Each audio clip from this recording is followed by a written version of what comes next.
Today is the last day for the Full Circle of Life grant applications to be in. So I'm going through and getting them all ready for Tawnee and the committee to review.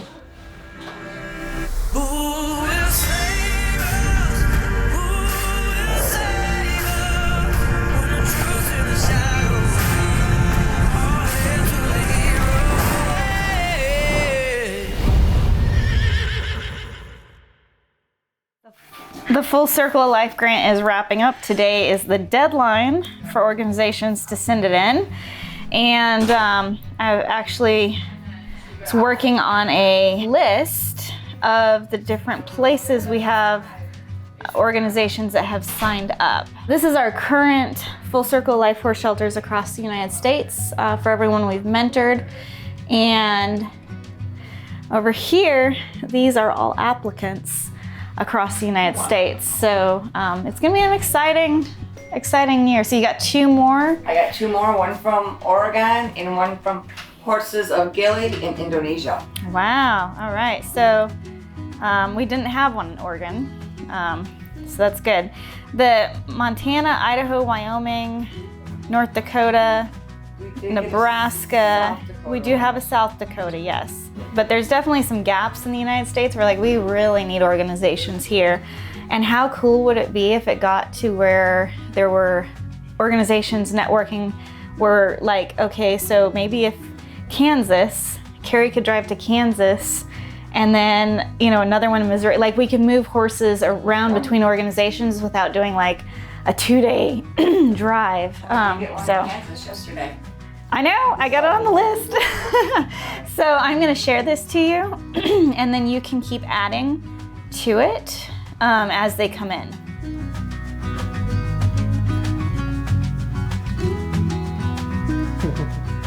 Well, he does not lock me in. Well, He really doesn't. He's scared for you. yeah. He's not sure about John either. No, I mean, I've noticed that he really is not. He's a lady's cat. It's raining. I hate rain. I hate it with a passion. That's good. And what about you, Kimberly? I'm sure you can see my pile of stuff to do here. So, just getting a little brain food so I can hunker down and get it done. We're gonna run up and get them in an area where we can get their vaccines. I think vaccines, right? Done? Vaccines and pre-checks. Vaccines and pre-checks. Okay. And Kissimmee, when I was out here feeding this over the weekend, you can actually see the baby moving around. Ooh. Yeah, thought it was pretty cool. Like we saw a big kick. Yeah, so we'll see.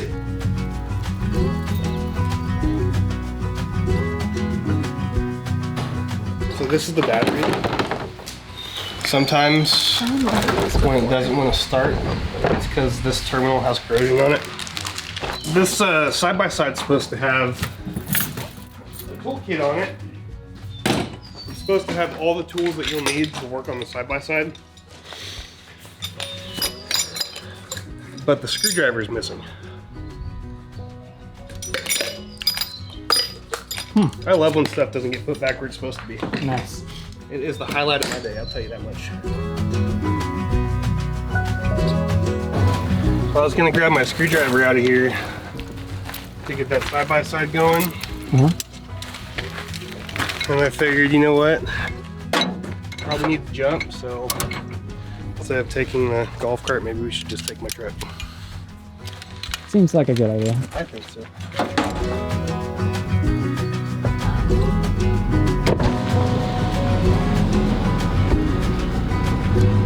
Other side. Did we give up? Yeah, the other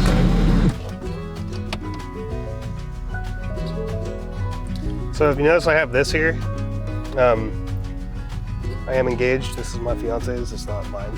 Dun dun dun.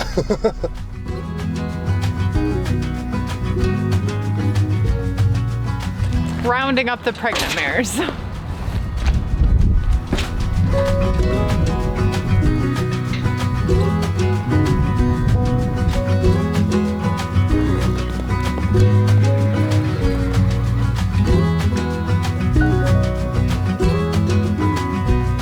Yeah, that was the smoothest it's ever been to try to get horses out of that 10-acre pasture. Typically it takes like 5 of us in the side-by-side just to get them up here in this corner, but we just opened up both gates and Kimberly was already down there. I just stood off over here so they couldn't cut back towards the pond, and they came right out the gate. That was really nice. Hey John, what are you doing? Catching chickens. Tawnee said that I could catch the chickens. For each chicken, she'll give me $5. And how many chickens are there?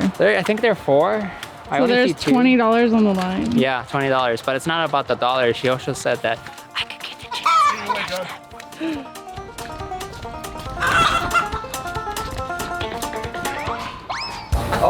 Oh, looks like I got you. Hey, there's an egg here.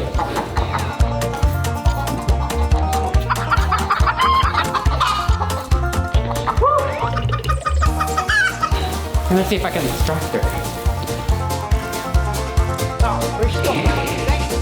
If we can get her in that corner, we can get her, John. Uh-oh. If you can get her in the corner, yeah. That's the way. Oh no, she got away. That's what they say. They're not smart, but Well, those chickens are pretty smart. yeah, they're pretty smart. We're on soon. Another day. Another day? Yeah, another day. Keep moving. Woo. No chickens were harmed in the making of this video.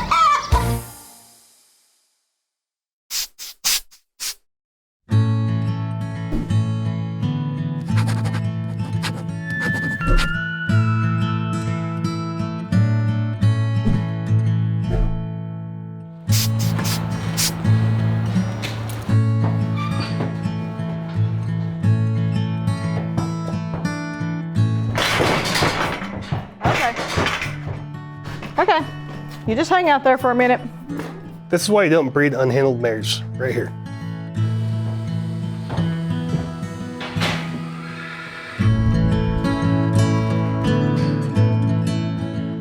Okay, so baby's head is not within my reach right now. And I talked to the gentleman that brought her in the market again at this market. He said that she's supposed to be due at the end of March, and based on the leg size I'm feeling, that is a possibility. So we're gonna pneumoboard her today, which is a vaccine for the herpes for a pregnant mare. Ideally, you do it at 5, 7, and 9 months. So if she's technically 10 now, we're a month behind. She's, a little bit off schedule, but 1 is better than nothing. So we'll definitely be on a watch for her. We're getting closer because I can feel legs, which means baby's head's probably still turned around in there somewhere. Yeah. And when they get closer, usually when you palpate, you'll feel all that right there. So it's kind of hard to teach your baby how to lead if you don't lead. Easy, easy, easy. Easy. Easy. Good. This is Kissimmee. She also has behavioral issues. Her main thing is she likes to run you over when you're leading her. Compared to the other mares, she just looks like, a level 1. She's like perfect. It's because I palpated her before in the stocks and I know how she acted then. And where she probably has been a brood mare before, she's more used to this procedure, so I have a joint. I'm going to say Candy is going to foal before she does. So she's a little somewhere, it's a little bit further behind, yeah. It feels bigger than it did last time, like age progression wise, so, because it was really low last time, but yeah, I still think, she may surprise me though, but I think Candy's gonna go first. We're gonna go ahead and we've got some of the supplies already. We'll go ahead and make certain we have our medicine in case they don't come in with their milk well. Snap fold kits to check the foals, IgG levels. Did they get enough colostrum when they were born? Have some plasma on hand in case one doesn't get enough colostrum. So we'll go ahead, go through our checklist, make certain we're ready for a foal to be born, 2 days from now, even though that way it's better to have it ready than it is not having it. So we'll make certain we're in good shape and we'll go from there then.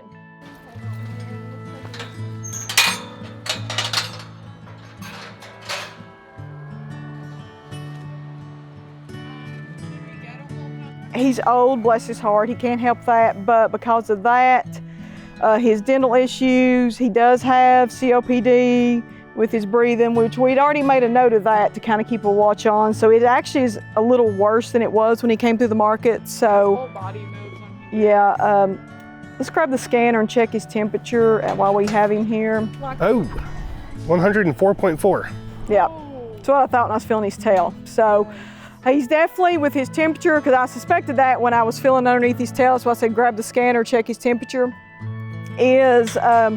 Now that he's came through market, he's picked up a little bit of the respiratory. It's definitely his body's trying to fight that off as well too, so that's why he's not feeling well.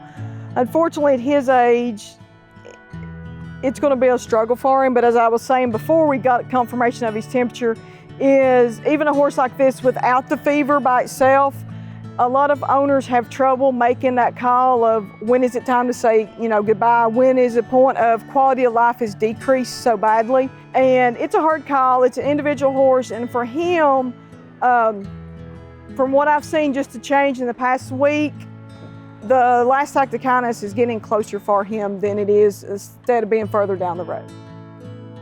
These are 1 week post auction intake. We've done a quick visual assessment, respiratory, because again, old man is the only one of them that is showing signs that hadn't been before. These are fine otherwise. They're not due for a booster yet for 2 more weeks. Just a good look, some good photos for condition and for their Coggins photos, and we'll go from there.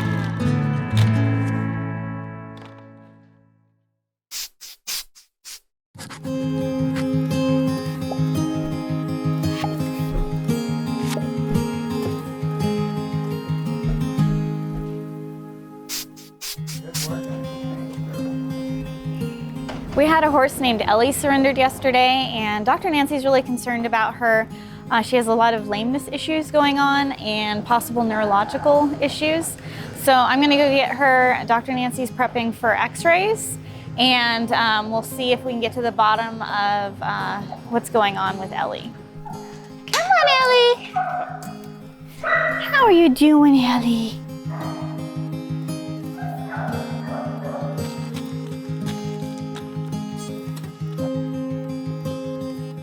Just what I'm seeing, we know there's back end kind of neurological problems just from how she's walking, but she also has what looks like pretty severe arthritis in her front knees, and then her hooves are in really rough shape as well.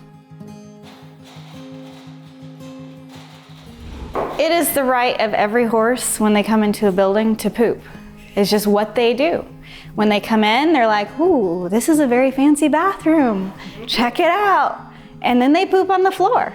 And then it's our jobs to clean it up.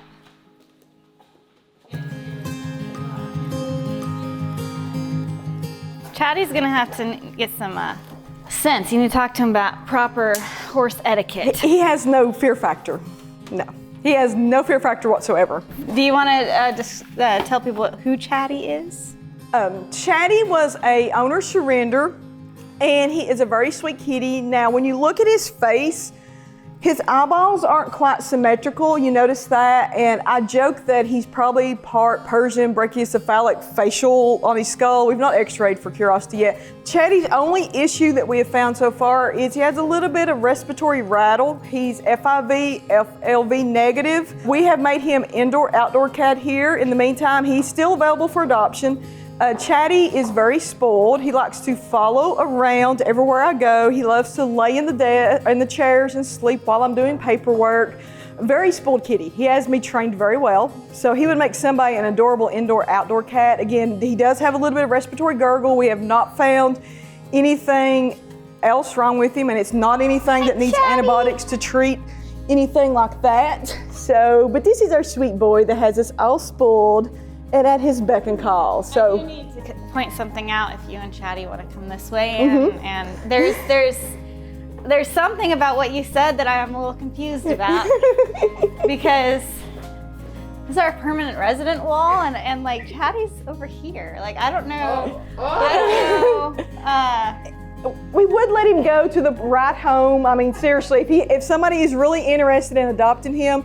But if not, he is permanent resident here. So, but again, if you were looking for a great indoor-outdoor cat, he has apparently been one before because he does well both ways. I would let my darling go, but he is my little buddy. So, but again, to a good home, he is available. Like I said, I'm a little confused about his status here, but he's very well loved and spoiled. With the right criteria, he can be adopted, so.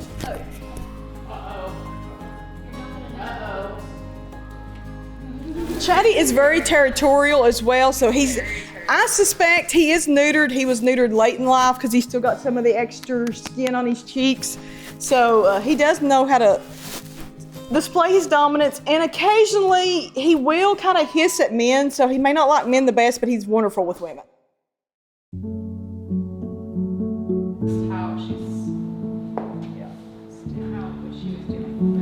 So she's actually leaning on the post right now just to keep herself up because she's so neurological.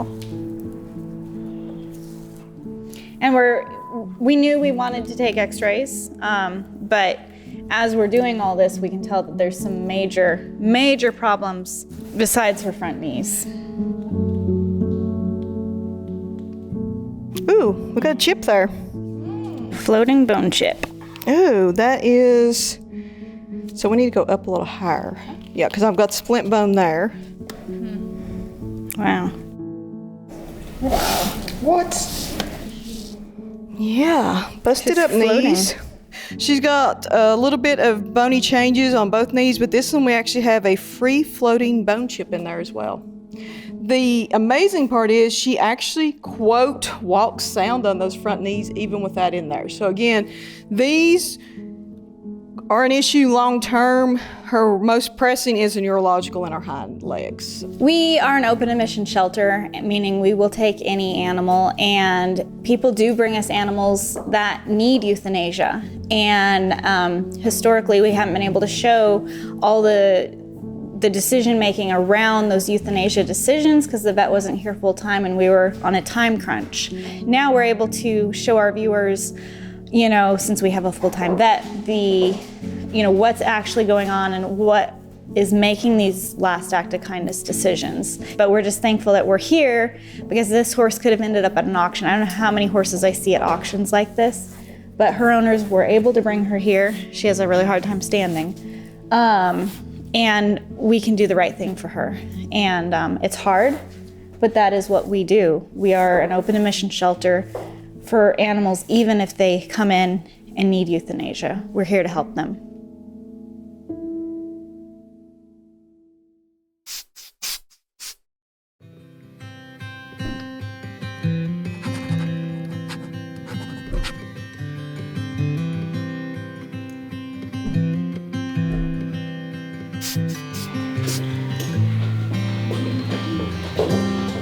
So we're getting ready to do surgery on her.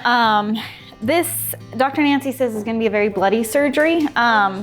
So if you want to watch this surgery, head over to our other channel, Horse Plus Vets, because she's got proud flesh kind of growing out of her leg, which has to come off. So it's going to be quite the procedure, but we're going to try to get everything done so she can get healthy and adopted. She's a nice horse. There's been x-rays done and everything looks like we will be able to fix her. So fingers crossed we can. But yeah, it's gonna be a great surgery. If you wanna watch a great horse surgery, head over to Horse Plus Vets. This horse came in, it seems like pretty severe DSLD. We've been watching him. I'm pretty worried about him. He does seem like it is affecting him. And then Mary came in from auction. Dr. Lydia did a lot on her back and she was very painful, and we've reevaluated her several times and we're still finding that there's that pain issue. So we're gonna try to get some x-rays and get to the bottom of what's causing her issues, because there's just some underlying issues. So Corey's gonna be bringing him in, and then under Dr. Nancy's supervision, we'll get them x-rays, and hopefully it's good news, but I'm kind of worried. When you've done this for like 20 years, you start knowing when you see certain problems what the outcome's going to be. When Mary came in, she was super sensitive in her back. Dr. Lydia examined her pretty well and wanted follow-ups. We've done follow-ups. There's just always an underlying issue with her and her back causing her issues. So we're going to be x-raying her back for Dr. Nancy to kind of dig deeper in what's going on with her. There's something going on, and there might be something more deep internally that we can't get through x-rays, but there's something going on with her that we're trying to get to the bottom of because it is pain related.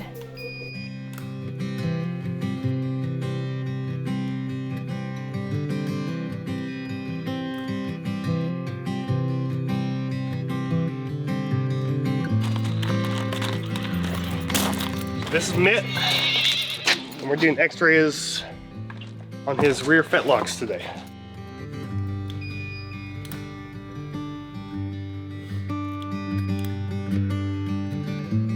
So Dr. Nancy is doing the surgery in the other room. I was gonna go help her with that in between things she's got me lined up to do, but we have somebody that is gonna be building a shelter up in our quarantine facility. And I have to go show them where to build it. So I've got to run up there, and then I'll be back here. Hello. It just needs to be where we can still drive around it with a trailer. This one's opening if you can have it facing into the pen. That's what we're Yeah. doing. Yeah. We're gonna build it right there facing into the pen. Yeah. And then We ordered these shelters probably about 4 months ago, and they finally, I mean, there's a backlog on everything, but they're finally getting built. So we have the one down at the other area, and then we're expanding our quarantine facility. So it's gonna be great to have a movable, portable shelter up here in quarantine.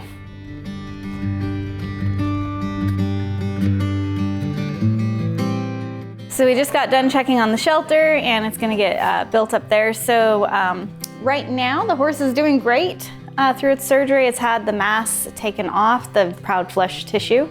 And now the wound is being cauterized.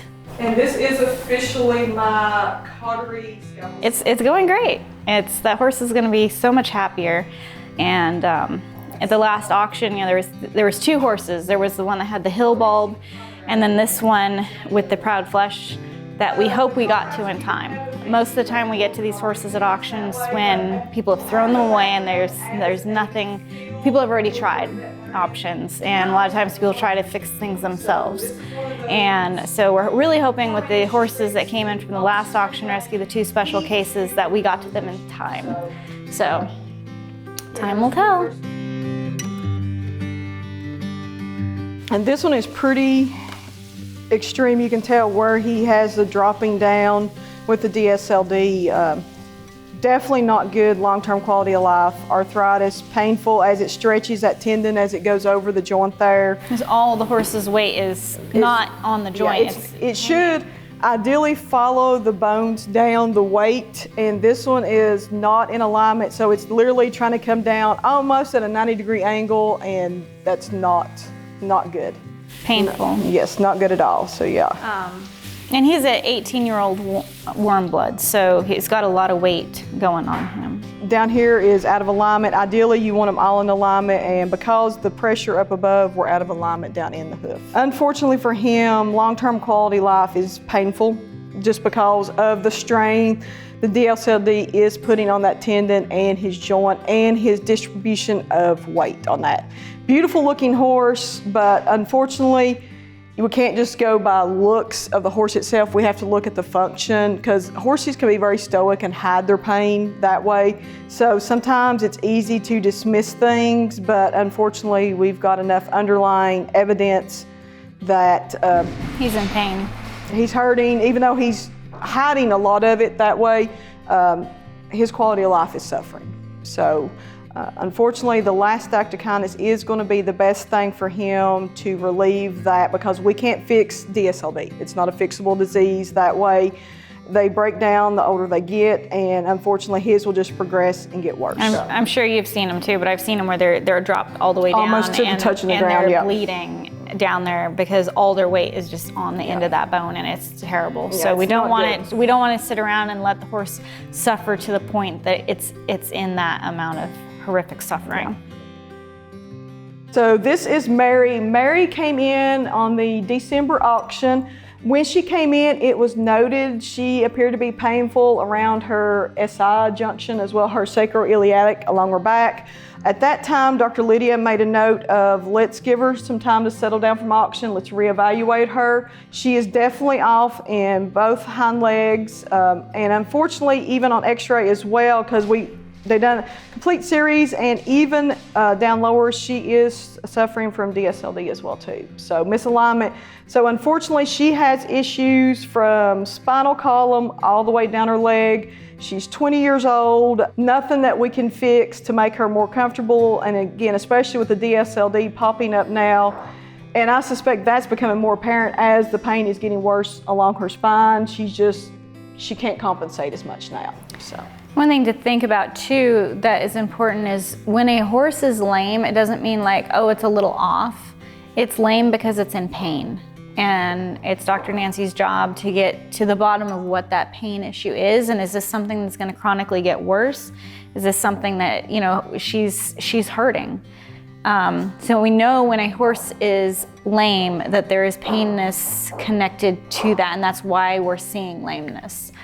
So we knew on her back and, you know, now in her legs, she is experiencing pain. And also this is one of her hocks, and her joints are actually at an angle because of the way she's compensating right now. So she's definitely pressure pain in her hock joints because they're not in alignment. It's a compensation and it's getting painful for her the way she's compensating. So we're going to be good to her and give her the last act of kindness because we don't want her to suffer any more than necessary. Because again, none of it is fixable issues, unfortunately. When we rescued Ginger from auction, we knew she had some issues. The clubfoot is what we saw primarily, but she actually had a puncture wound on her back leg that Dr. Nancy's been monitoring because we got to make sure that clears up before we try doing a clubfoot surgery. And so we're going to do just an update x-rays on her to see how she's doing, and hopefully she's improving, because if we can get her back leg healed up, then we can try to see if we can fix her front while she's still young, and hopefully it's fixable.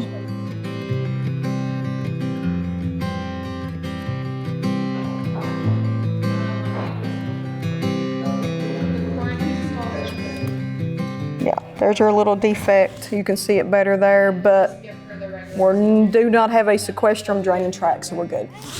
We'll get with farrier next week or whenever after that and try to get her scheduled in to start working on that. So we've decided to give her a bath because she was itchy. And this is be her first bath, and she is loving it so much she just can't handle all the goodness of fillings. So this is really nice because her first bathing experience is with warm water. Since we're in our surgery room, there was just a surgery in here, so we decided, you know what, we have to clean it anyways, let's give her a bath in here. And she's just loving her bath. That feels so good, Ginger?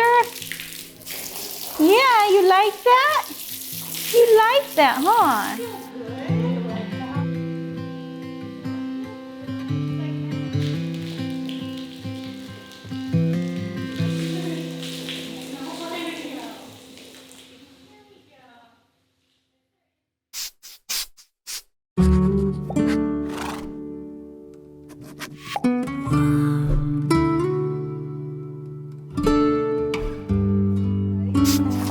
Okay, sweetie.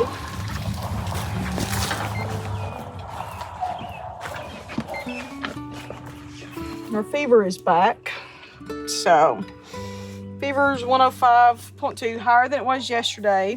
So what I did last night before I left, he was eating and I gave him Banamine, and this morning he looked really well. No discharge, anything like that. Now again, the Banamine has wore off today, so his fever has came back. Usually when we have temperatures that high, it's usually viral in origin. So I'm going to give him some more Banamine tonight to see what he does, and we will reevaluate him in the morning and kind of make a decision at that point what our long-term is. So let me go get your Banamine, and we will follow up with him and see what he's doing. And we'll concentrate now. So unfortunately, he has started some diarrhea, which is not a good sign either. So with him, we'll give him tonight. Again, we'll reevaluate tomorrow. And as more signs pop up, the pipe stream diarrhea, that's going to dehydrate him. So as I said, unfortunately, his time gets closer and closer. And that's one of the hardest things for a lot of owners is as they get this point of good days and bad days, when to make that call. So we'll give him one more night, keep him comfortable, and then we'll see what he looks like in the morning. So he's our sweet little feller.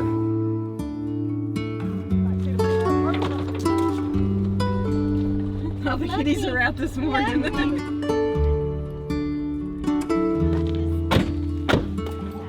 Hero, Monday, when we came up here to do a good check. He had a fever that day, 104.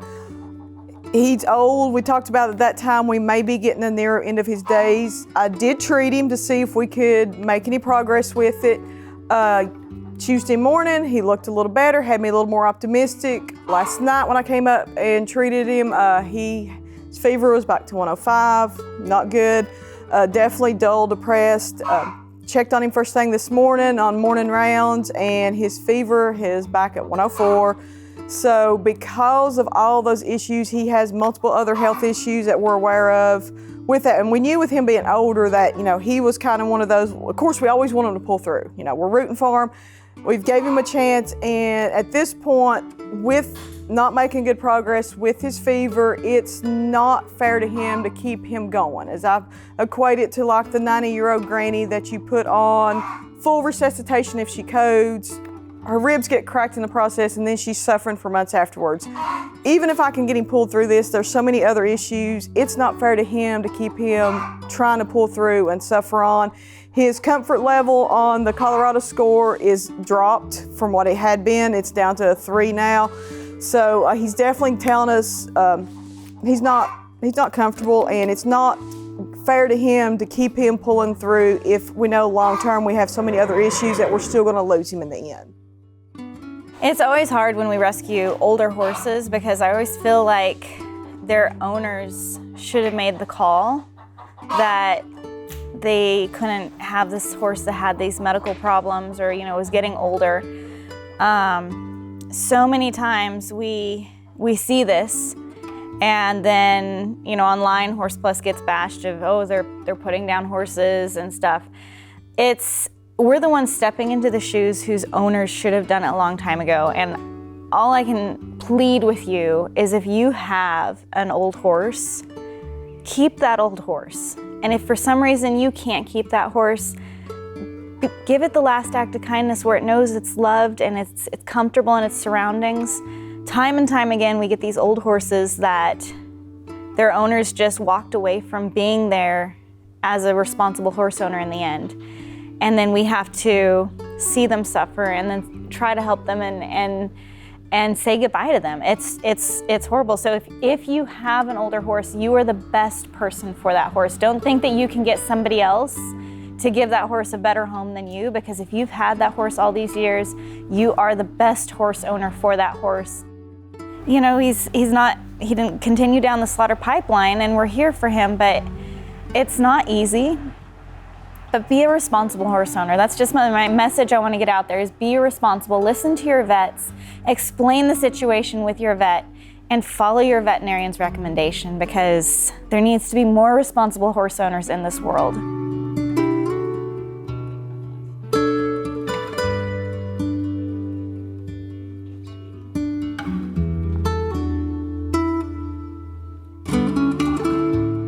Yeah, his guts are just all fluid. Yep, so the pipe stream's not letting up anytime soon either. Okay, sweetheart, I know. You're a good boy. You let me do anything with even a halter on. So I've already drawn some blood. We're going to submit that. I'm going to do some nasal swabs as well, and we'll send those into lab to screen for a variety of diseases just to be on the safe side. Again, just being diligent is if there's anything contagious to the other horses that we need to be aware of.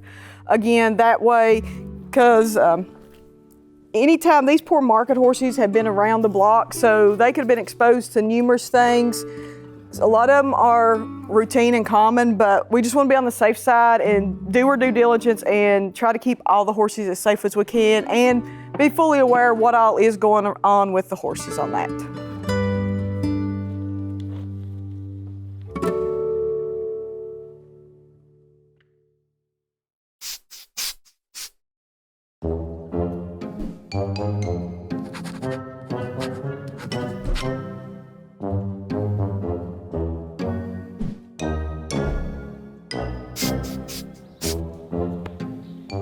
So yesterday morning there was nothing here, and it's pretty impressive that how fast this guy and his daughter was able to build the shelter, and I'm guessing they'll get it finished today. So pretty exciting.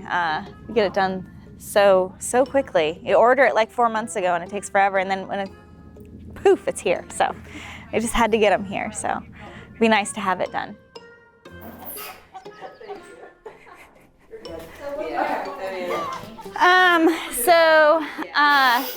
When I moved, my hens were too wild to catch, and I gave a bounty out of $5 a chicken for those that can catch, and Isabel is the first one. Congratulations. Thank you so much. Yes.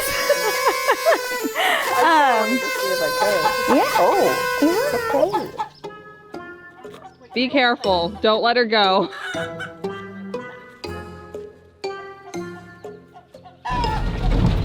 Well, let's see. It's 9:15. We got a chicken. Nice.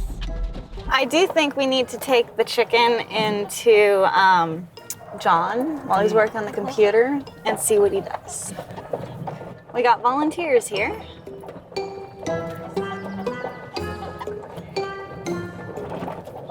All right. Here we go. I'm gonna go in and surprise John with a live chicken this time instead of one of his fake ones.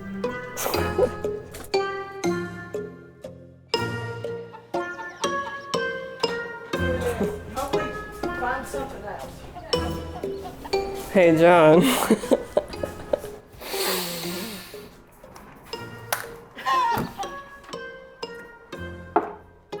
It's a brother. That's not fair. Was she just in the She was in the stall, and then I went in there and I closed the door, and I won. Lucky.